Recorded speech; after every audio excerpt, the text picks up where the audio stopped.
So, ito na siya mga guys. Nabiak ko na yung aloe vera. Ganito nang gagawin ko.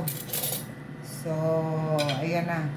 Inalisan ko na siya. Ito yung pinaka-ibabaw niya. Is ito na yung may jelly. Gagawin ko ngayon guys. Ito yung blender.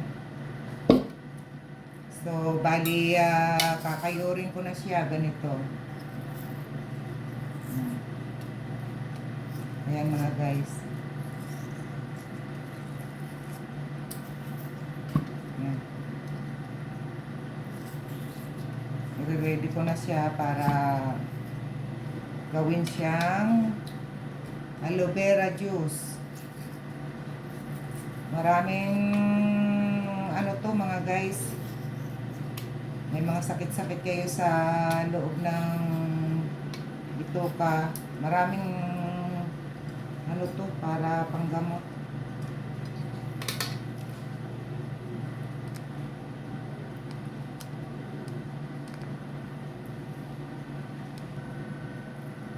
And guys, patuloy akong nagtatanggal ng ng aloe vera.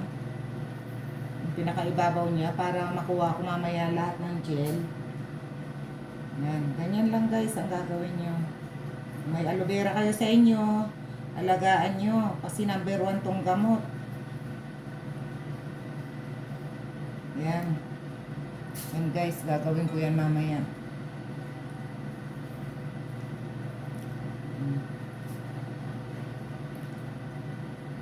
Hindi lang dito namin mapalaki yung mga dahon. Maganda nito para mas madali yung malalaki na ang pinaka niya ng dahon. Hindi namin siya maano kasi sa pasok lang namin tinatanim. Bali, ang lupa pa namin is yung binibili lang dito.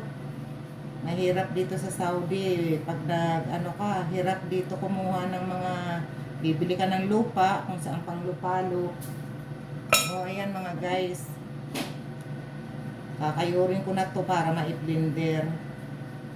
Ayan guys.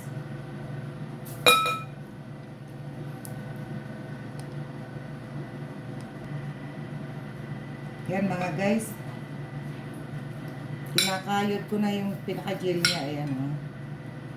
Para ma-blender ko na siya.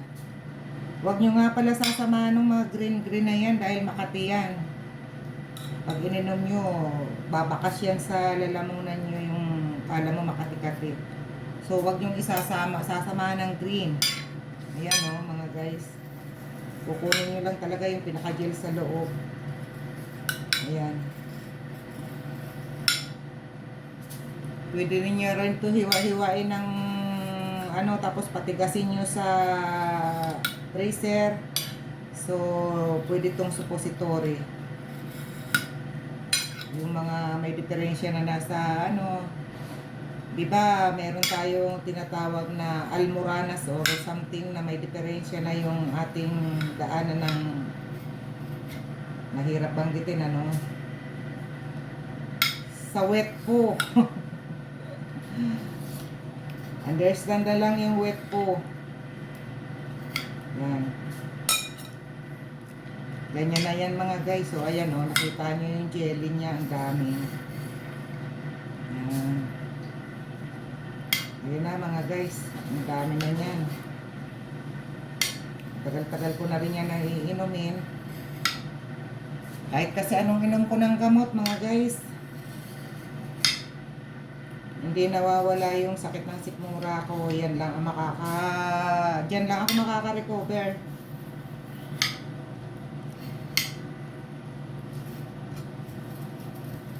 Kaya sa mga hindi pa dyan nakaalam kung ano ang purpose ng aloe vera or anong ginagawa ko dito sa aloe vera, please watch na lang po sa aking video.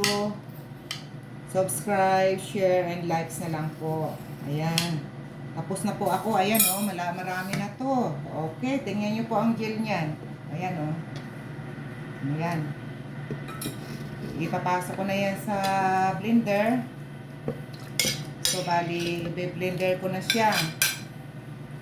Alam ko na marami sa inyo ang hindi makakainom ng ganyan. So, para mainom nyo yan ng maayos,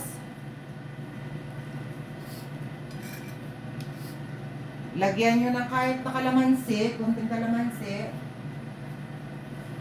Ayan. Lalagyan ko ng tubig. Ayan. Bali, ilang ml to sa, ano? Basta, depende sa dami ng aloe vera. Ayan. Bigan nyo ng ganyan. Okay, ito na siya guys. I-blender ko na siya.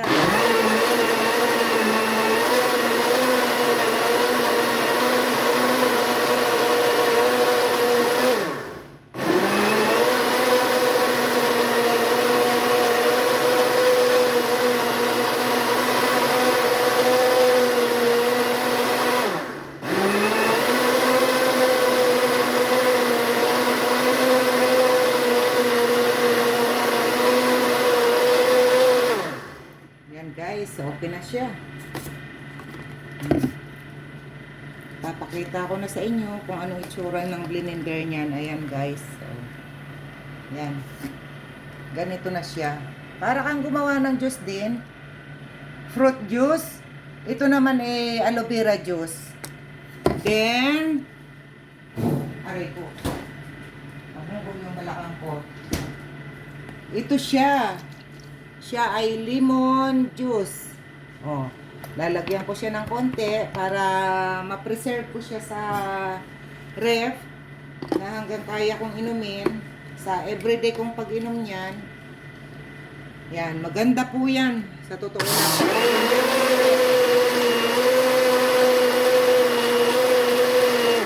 Okay, done na po ako mga guys. Thank you po. Sana nagustuhan nyo ang aking video. Please watch, subscribe, share, and likes. Thank you mga idol. Shout out sa inyo lahat. Bye-bye.